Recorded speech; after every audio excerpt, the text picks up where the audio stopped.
ಕಟೀಲು ಶ್ರೀ ದುರ್ಗಾ ಪರಮೇಶ್ವರಿ ದೇವಸ್ಥಾನಕ್ಕೆ ಸ್ಯಾಂಡಲ್ವುಡ್ನ ಖ್ಯಾತ ನಟ ವಿಜಯ ರಾಘವೇಂದ್ರ ಅವರು ಭೇಟಿಯನ್ನು ನೀಡಿದ್ದಾರೆ.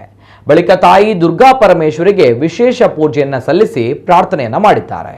ಈ ಸಂದರ್ಭ ದೇವಳದ ವತಿಯಿಂದ ವಿಜಯ ರಾಘವೇಂದ್ರ ಅವರನ್ನ ಗೌರವಿಸಲಾಯಿತು. ಈ ಹಿಂದೆ ಯಾವತ್ತೂ ನಟ ರಾಘು ಕಟೀಲು ಕ್ಷೇತ್ರಕ್ಕೆ ಪತ್ನಿ ಸ್ಪಂದನ ಜೊತೆ ಭೇಟಿ ನೀಡ್ತಾ ಇದ್ರು.